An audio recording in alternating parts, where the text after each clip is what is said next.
So, okay, let's turn on the 360, and I'll turn on the YouTube stream. So, Aaron, when you're ready, if you, hang on, give me 2 seconds. Sure. Yeah, go for it. Wow. Okay, so 1 second. I just got to get a photo of this whole setup. That's so complicated. This is epic. Okay. Yeah, we're live in many places from the Engineer Cafe. Yeah, kick it off, please. All right. Hi, everyone. Nice to see you all online. Man, okay. So thank you to Laurie Griffiths for helping set up the Engineer Cafe configuration. I mean, we've got everything. We got a 360 camera that's capturing the feed to a YouTube stream. We're gonna post a link. Yeah, I'll post the link right now, actually. I'll put it on where's a good place? I'll put it on the Zoom. Put it on the Zoom? Okay. Just for now. Okay. And people can tell us if you can hear us and how it looks. If you want to try watching the event from a kind of headset, I think it will work great. And we've got a DSLR camera that's the video feed here, and then let me do some switching. Got a switching machine here that's taking all the HDMI feeds. It's pretty epic, like serious setup. Yeah. We're mic'd. We're both mic'd. Wireless mics. We can hear everyone from Zoom. Yep. So yeah, looking good. Absolutely amazing. And then to top it all off, we're going to have a live demonstration of mixed reality. All right, so let's get this puppy started. Okay. So we're here in the Engineer Cafe. Laurie, do you want me to just quickly plug it? Okay. No, plug it as much as you like. Yeah, okay. Please. So Engineer Cafe here in Fukuoka, Japan, is this beautiful Victorian old building that's done in the very British Western style of architecture. From what year was it built? It's about 100 years old, and the architect is the same architect who designed Tokyo Station in this kind of red brick style. So really beautiful architecture, very nice building. If you happen to come to Fukuoka, you definitely got to check it out. Okay, so this month's theme is geometry, and so the idea here is we want to play with any sort of geometry, any sort of anything generative, anything that you think is like a really interesting geometry. It's really up to you, whether it's like beautiful math or if it's something that has some interesting geometric quality to it. Right, so VR Challenge is really just an opportunity for us to build great VR experiences, create some friends here, and make some great memories for ourselves. So number one, let's have fun. Oh, wow, I have a new guest. Oh, how interesting. What is that? I have no idea. Where did you come from? Oh, sorry, people on the stream can't see, but what is that? Oh, my word. I got a little inchworm on my That's screen. amazing. Just dropped in. Hello. Where did you come from? Okay, well, I'm going to just keep rolling and just let this guy crawl off the screen. Okay, so... oh, I was using that for framing. Oh, sorry. I couldn't. Okay. I needed to check the brightness. Okay, gotcha. Okay. So yeah, we're focusing on MetaQuest 2 and inchworms. All right. So some of the basics are targeting Quest 2 headset, but you can of course work with a Quest 1. That's fine. Hi, buddy. What are you doing? Can I just blow him away a little bit? Yeah. Okay, just have to watch out. He's on the floor there. Okay. Right. So, any language is okay, but the description needs to have an English description body. All the code needs to be open source, so make sure you choose a license that is a free open source license, BSD, MIT, Apache, whatever. Of course, it needs to be a compatible license with whatever thing you're using. So, for example, GPL doesn't really work with Unity because then all the Unity source code would have to be GPL 2. So keep in mind, licensing needs to be open source and compatible with whatever the heck you're using.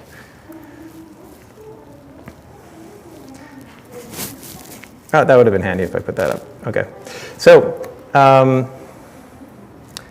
right, Quest 2, any language, open source.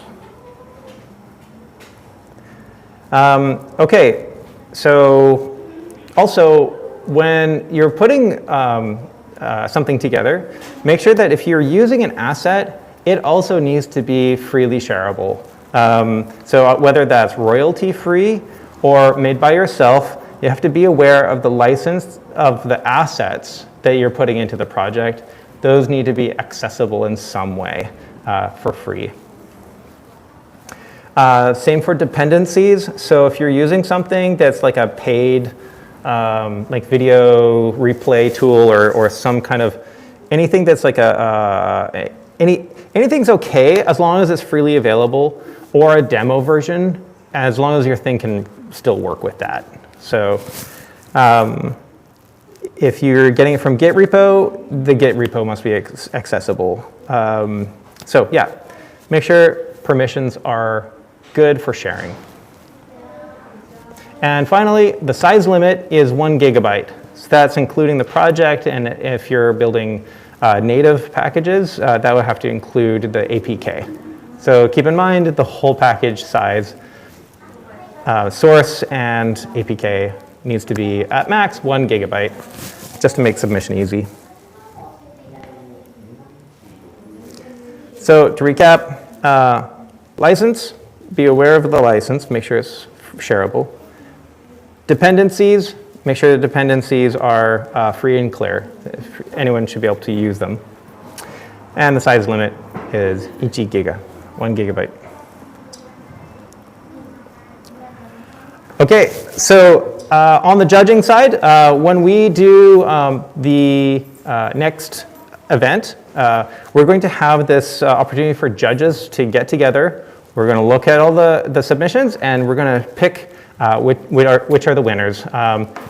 And then the top prize will get a $50 gift certificate in the closest denomination. So 50 US, 50 Canadian, Go CNN.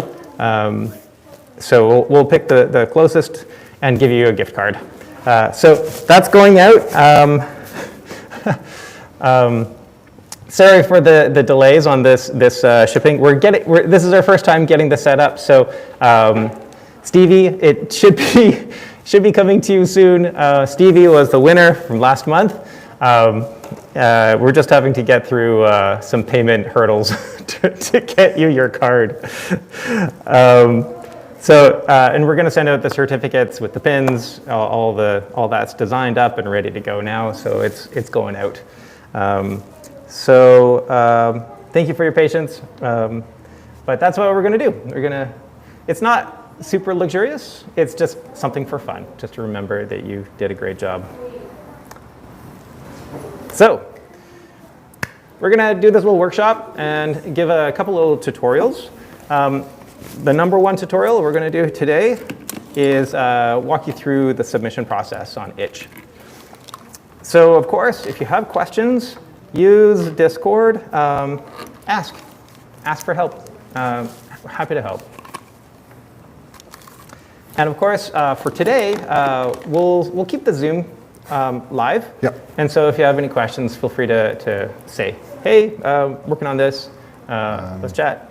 And then of course, if we want to have like a one-on-one chat, we can connect on Discord. Discord has fantastic chatting tools. So yeah, and the nice thing about the Discord is we can keep all the links. So while people are working, for all of today, if someone comes and looks at it tomorrow, it's easy to have a record of what everyone spoke about. So that's nice. Right. So it just keeps everything in one place. We used Ovis last month, or not last month, the month before last month. We tried it. It's expensive, but unfortunately, it didn't really work out. I think keeping the links in Discord, one place, it's good for everybody. Especially for other time zones, because it's like 2 a.m. in Europe right now. But if anyone from Europe wants to jump in, they could check out Discord, check out the stream, and hopefully, see what Absolutely, it's like. and then we'll be able to connect. Cool. Okay, so let's get into it. Preparing a submission to Itch. The number one place to go check for information on how to do a submission is go to the steampunk.digital/VR-challenge web link. Pop into that web link and scroll down to the link for Itch. So you click through that link. First off, you need to have an account with Itch. If you don't, you definitely need to create one. If you do land on the page, you will see this like setup here where you can join Jam. So click to join Jam. And right, let's walk through the process. Oh yeah, so that's it. You just click it, and then you're joined. It's that simple. Now, for actually preparing, I'll talk through the Unity project submission process, just because there's really just one thing you have to keep in mind. When you build, you just build out to an APK for loading on Quest, and put that together with your source code. Like create a separate folder, a copy where you put your APK and a copy of your project. Make sure that the source code is just your assets, packages, project settings, but remove the huge library folder. We don't need it. It's just built stuff by Unity. So delete that because that's a massive folder and we don't need it. Okay, once you've got the folder ready to pack, it's good to pack it into two parts. One, pack your APK, and pack the source code. I don't know why I set it up the other way, but yeah, just pack it into 2 zips. You can submit them as separate. The total must be less than 1 gigabyte.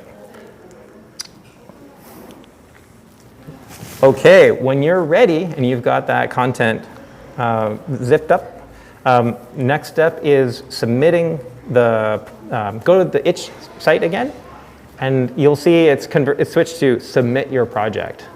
So you've joined, now you do the submit process. So click submit, and it brings up a little page here and asks you, how do you want to submit? Well, you click upload game. Yeah, game, but it's okay. It doesn't have to be a game. So fill in a short description. Short description should have an English piece as well as any other languages. Okay, so Japanese, okay. Nihongo, okay. But eigo, need eigo to Nihongo. So English and Japanese. The title can be any language. You can write whatever you want for a title. And the project URL is up to you. It's tied to your account. A cover image, just get like a screenshot or some kind of graphic that you think it represents your thing. Doesn't need to be anything fancy. Now, it's, oh, interesting. I don't know why this isn't current. Here we go. Yeah, so for our purpose, for sharing the various submissions, please record a short video, like a recording of your experience, and share that with me. So that part's really useful for us putting together like a competition video. People can see what people have done. So I really need that short video, but the optional thing is uploading to YouTube and posting the link. It would be nice, just for other people to see. But I definitely need a little video. Okay, now, it doesn't matter what classification, games or other. Make sure that the kind is downloadable, and that it's you need it marked as released for it to show up. Of course, everything is free, so no payments. And then you click to upload your files, and you load each payload, and you mark what it is. So in this case, if you upload an APK, it's an executable type, and it's Android APK. And then your source code, you upload that package, that zip, with all your contents of the package that you developed. And that's it. So the details, so again, details needs to have an English body. It doesn't have to be very long, and will help if you need help. Eigo to Nihongo is okay. So just make sure you have Eigo. Yeah, and if anyone wants help writing the English, you know, 日本語まあまあ喋れますので、ちょっと翻訳の手伝いとか、まあ申請の手伝い必要であればぜひ。Yeah, so I'll help anyone. Okay, any genre is okay. Any tags, fine. No, we don't need any App Store links because this is all like downloadable content.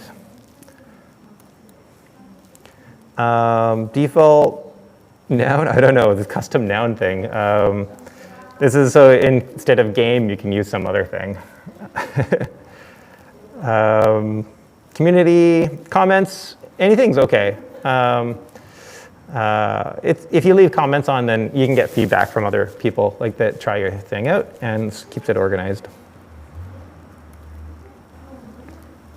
Visibility needs to be public so that you can choose it later. So set it to public, and when you save your project, then we start over again by clicking submit your project. But now you've set up a project, you can now choose an existing game. So you select existing game, and then you can pick your thing. Now, once you've picked your thing, say in this case, VR challenge demo, then it'll ask, okay, what's your license and what's the WebXR URL? So if you're doing WebXR, you don't have to submit an APK. Just you need to submit a copy of your source code. But here is where you can post the link for a WebXR experience. That should be on some kind of host like Itch or not Itch, Glitch. Glitch is this wonderful service where you can like live code stuff, or like a GitHub link or something where you can open it in headset and then you can start the experience. So you need to post your WebXR URL here.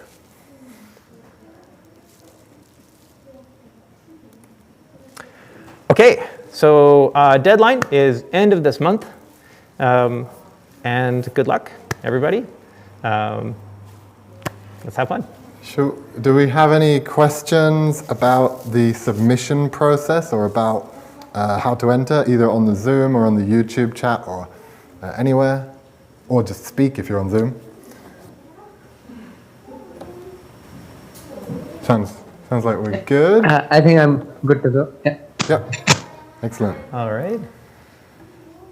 What's next? What do you want to do next? All right. So next up, Lori, do you it want to me? give a quick intro to A-Frame? Yeah, sure. Okay. Do you want to do a bit of switching, or what do you want to do? Tell you what. I'll let you choose. I'm just going to do it so I can plug in. Okay. We'll see how we go. You want to hop on over here? Yeah, I'm going to come over there. Okay. All right. There's 3 screens here. Just check that nothing crazy happens. Okay, we'll swap. Just watch them, you know. All right. So. Okay. And is my sound all right? Yeah, I think So I'm gonna turn off the Zoom screen share on my side here. Are you connected to the Zoom on your laptop? No, but it should be all right. Yeah. Oh, you're just gonna do. I'm just gonna. Yeah, I've not got slides or anything. Okay. But I've got a few links and a few things. Can I just jump in? Sorry. Let me just turn it off. Oh, okay. Okay. Fantastic. One-man show right here. Hello, everyone. I'm not usually in front of the camera. But, yeah, so A-Frame. What is A-Frame? So everyone, Aaron has been talking about a lot of Unity stuff. I don't really know much about that. I kind of come from more of a background with web and web development. So, A-Frame, what is this? It's a framework for making experiences and games in the browser, in WebVR. And it's very, very easy to get started. If you know a little bit of JavaScript or a little bit of HTML, you can do it. So the first thing, if you want to get started, first thing is go to the official document. The beginner couple of tutorials are pretty good. And if you want to understand how A-Frame works, definitely this is the place to go. However, some of the links from here are quite out of date. So it will link to a component that looks really good, but it's actually 3 years old and it doesn't work very well. Or it's not compatible with the current version of A-Frame. So let's just do some examples. Yeah, so definitely go into the introduction.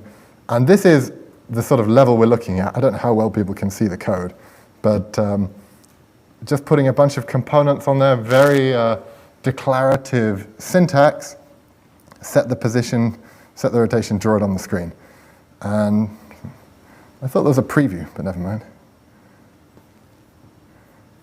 Okay, well, whatever. So what a few things I found Googling around is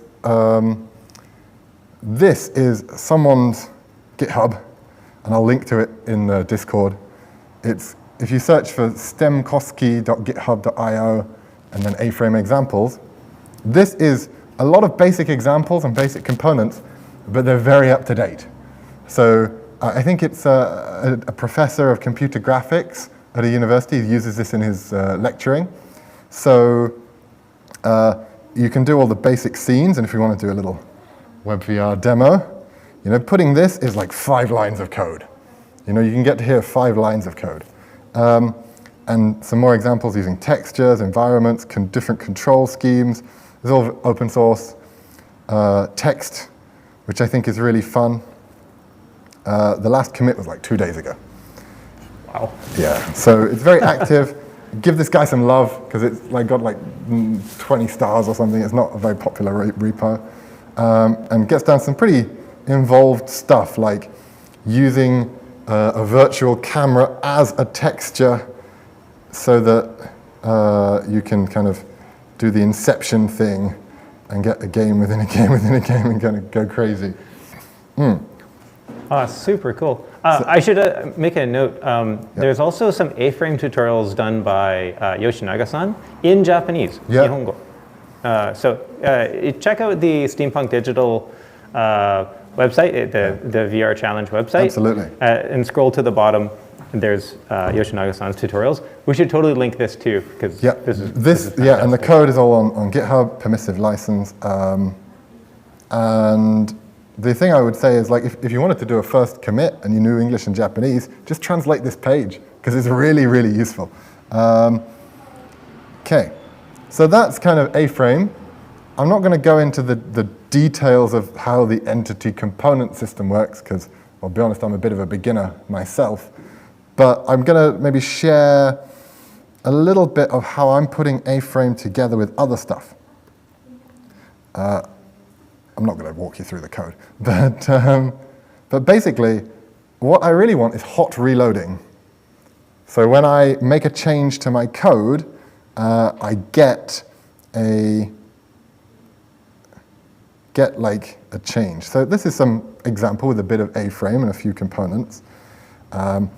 But the thing is, I have to remember which thing I'm running. Yeah, the thing is, I want to be able to make a change to this code and see what happens. And there's a few issues with hot reload when it comes to VR.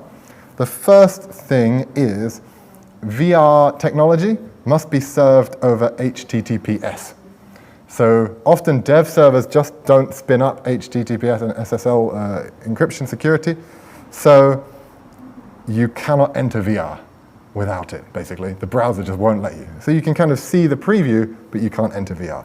So first thing you need to do is go and make some of your own keys.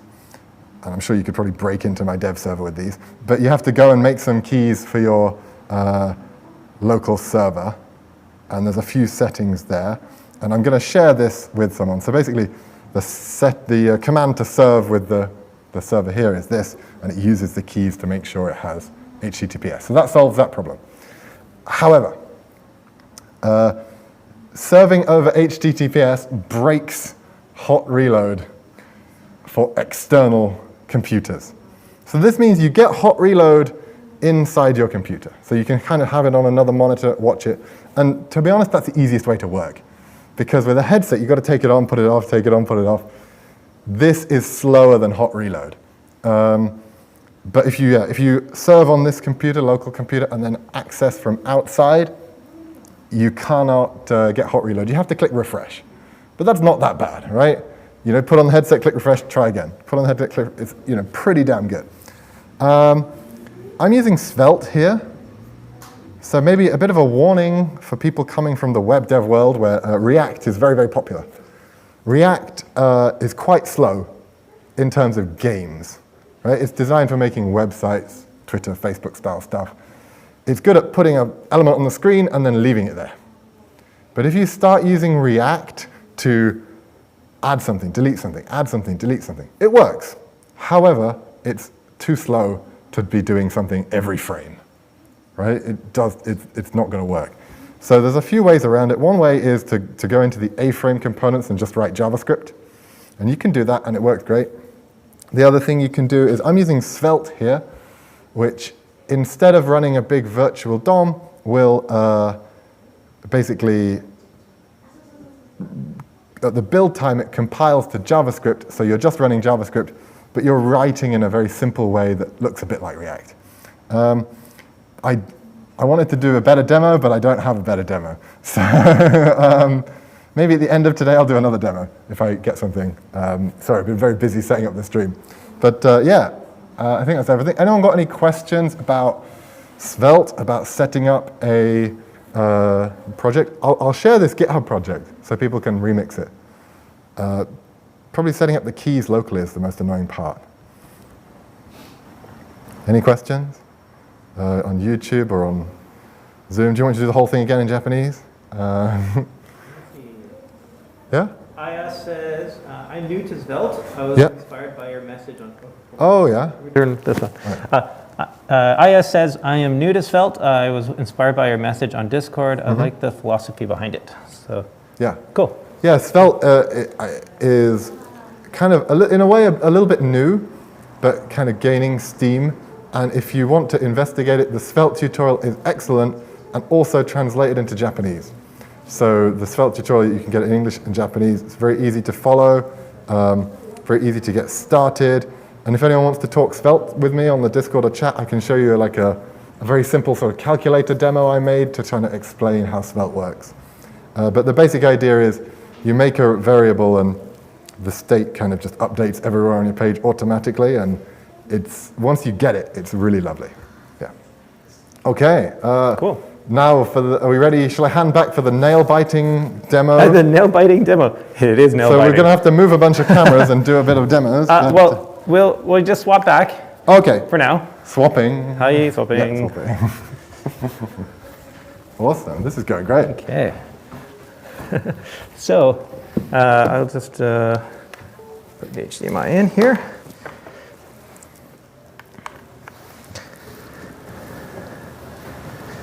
Awesome stuff. Okay, and screen share my desktop. Looks lovely. Okay. All right, something's going on with the Zoom window here. Okay. Okay, everyone can see. Looks good. Okay, great. Okay, so we're going to go over how to do mixed reality capture. I found this process to be a little bit tricky to set up because it's clearly put together by software engineers who just wanted to get something going and then left it.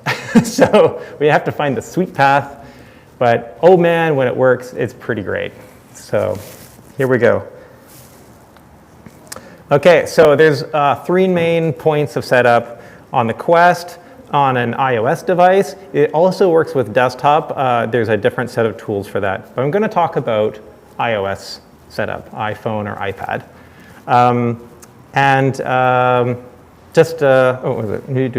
Also on device, like, yeah, we'll just get into it. Here we go. So, first off, the weird thing is trying to find mixed reality capture. You need this application on Quest. To find it, you need to basically Google search mixed reality capture for Quest. And you'll find it on the Oculus website. We'll link to their store, and you have that, you click that get button from their desktop page. For some reason, you can't find this on the Oculus app. So if you have the Oculus app on iPhone or Android, and you try to search mixed reality capture, you get everything but this. So on desktop, Google it, and get mixed reality capture, hit the get, have that added to your account, and now on the app, you can just install it because it's in your library.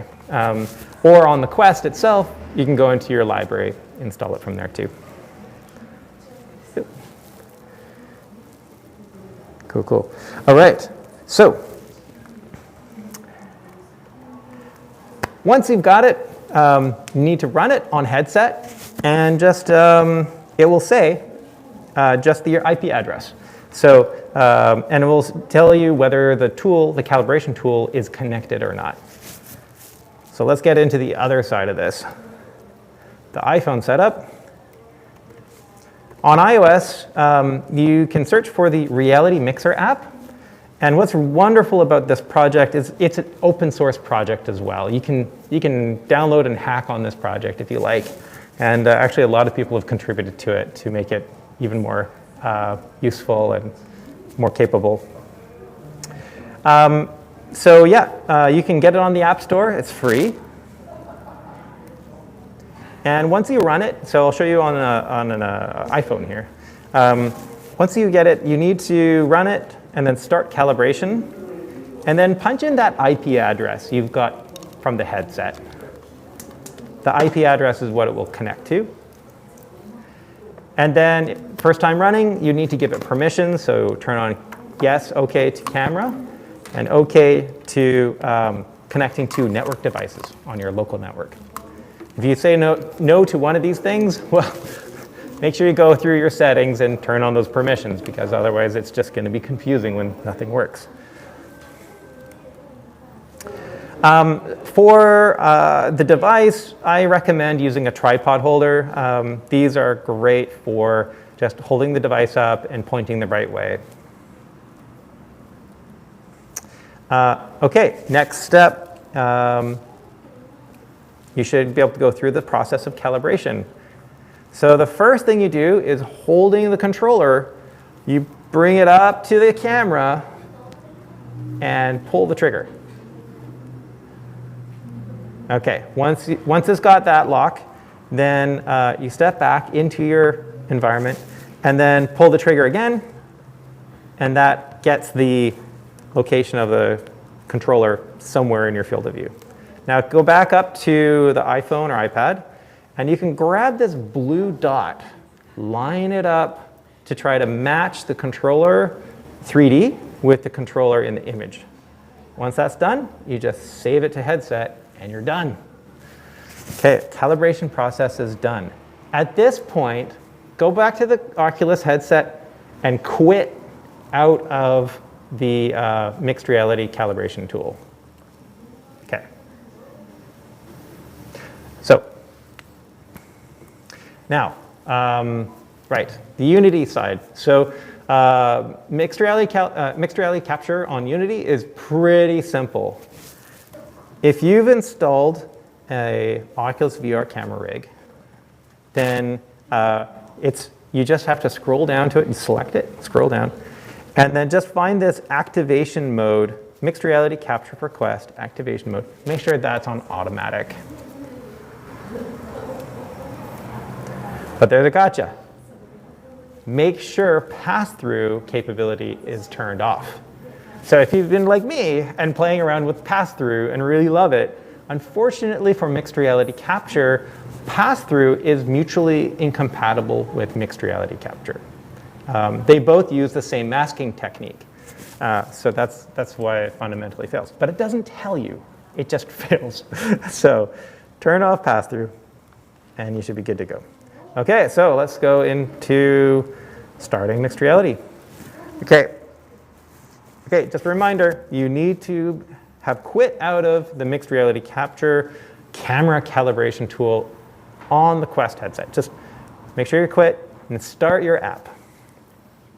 Once you're in your app, it should be automatic for a mixed reality session to connect and start streaming. So let's show how that works. Okay, so start mixed reality and hit connect. If it's connecting, it should start streaming a camera feed from the Oculus Quest to the app. So this is a live video stream, and then the app does all the mixing. So what you see on screen here is a live mix. It's receiving a video stream from the Quest and doing the compositing. All right. Well, let's do this for real. Okay. So we're going to switch around and get started here with the actual mixed reality capture. This is going to be complicated. So Yeah. if the stream goes wrong, sorry. But I think we're going to get it. Okay. Okay. Yeah. Okay. So let's. Do you need your computer at all? No, I don't. Can I use the output? Absolutely. Thank you. Okay. Cool. Might need that. Okay. Let's go. So we're going to move the cameras around a little bit just to get to a bit of an open space. I'll sort of rotate this one somewhere over here. And I'm going Move it, to actually. point that forward there. Yeah. That should be good. Sorry, that was someone getting a real extreme close-up of my face.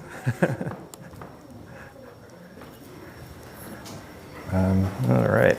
And then, yeah, so the 3D one is there. Cool. Okay.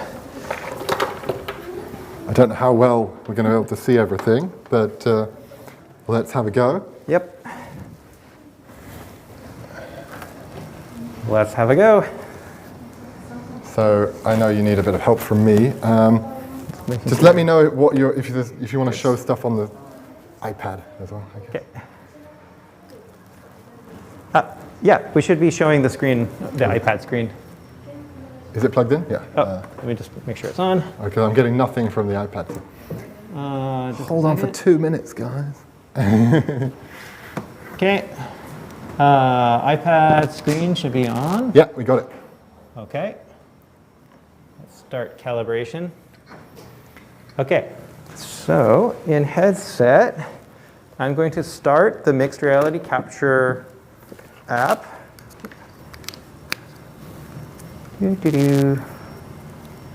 Mixed reality capture, calibration tool.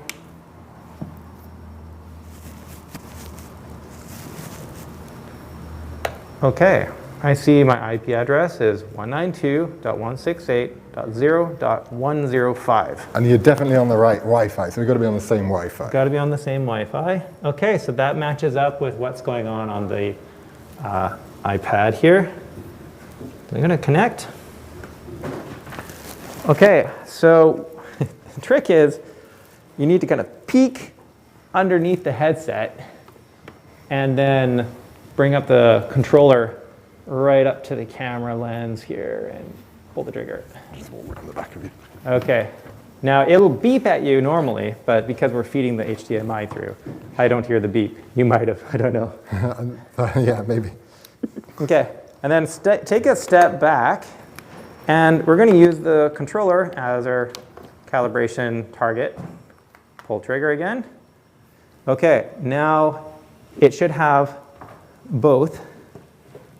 So now I move the blue controller, the dot, and the controller to they overlap.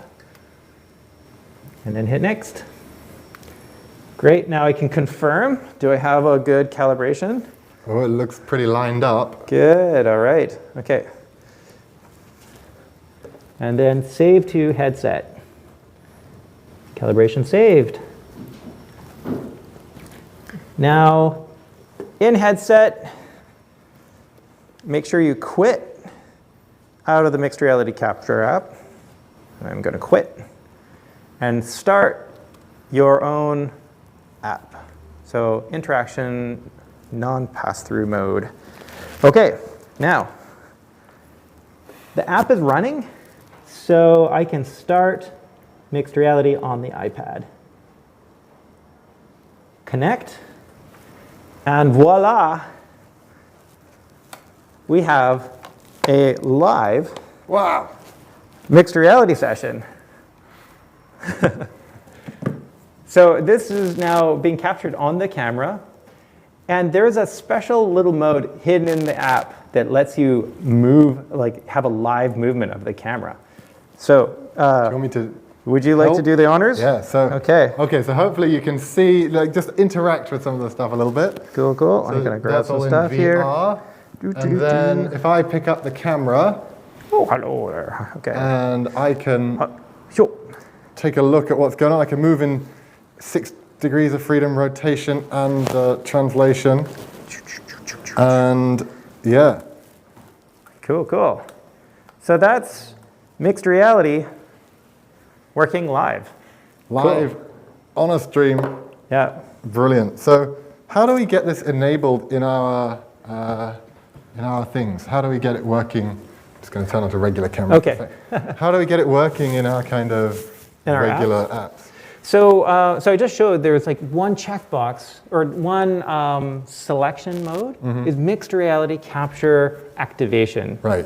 So Just that- have to have that on automatic But that's a Unity thing. in Unity. Do you have any idea for WebVR? I was thinking about that. So unfortunately, there is no comparable solution for Right, WebXR because there's no standard for Yes, I the mean, that's a- third camera streaming protocol. It's a pretty advanced thing. Yeah. Yeah, all the rendering is happening on headset, so the smarts need to be in the headset, therefore the smarts need to be in the WebXR. So you'd have to write Stack. some crazy thing. Yeah. You could probably do it with WebRTC and a lot of JavaScript if you were really good. But Yeah, that's a pretty advanced topic. that would be a big Yeah. project. Totally. But maybe in the future, you never know. Never know. Unreal Engine should also work. Yeah. So Unreal should be very capable. It's a similar thing, I believe. The mixed reality capture is working with. There's also a different set of mixed reality tools called Live. And Live has a different app, and I think they've got a really nailed down process. They're more known on the desktop for desktop VR, but I think Live has an app now, so you can do a Quest Okay. stream with Awesome. Live. Yep. Brilliant. That was a Okay. fantastic demo. Thank you very much. Thanks everyone. Wow, I'm so glad it worked. Cool. So, I mean, hopefully one of the ideas is maybe for the other events we can use things like this to kind of get going and look at other people's what am I trying to say? Experiences, Look at other yeah. people's experiences Yeah. using the same tech. Yeah, so we have two ways of streaming an experience. One is by doing a live stream from headset, from the point of view of the headset. And the other is doing this mixed reality capture. Of course, the experience in mixed reality is just naturally a more enjoyable experience because of head movement. If you're moving your head around trying to play a game or doing something that requires a lot of body movement as the participant, then that's really nauseating and very difficult for people to watch. Your head Right, point of view. right. But mixed reality, well, you can keep the camera stable. So then, of course, everyone can enjoy that as like more cinematic experience. Cool. So, Excellent. yeah. So, what's next for this event? Well, that's it for us. So we are going to stay on the Zoom call. Yep. And if you guys have any questions or you need some help, if you want to try putting something together right now, we're here for you. Yeah, for the next hour or so, I'll be on the Zoom, be on the Discord, Yep. helping people out, maybe working on some of our own things. Yeah, but for this YouTube stream, I think this is the end of it. So thank you very much for watching. Yeah. See you at the next one. See you around. Okay.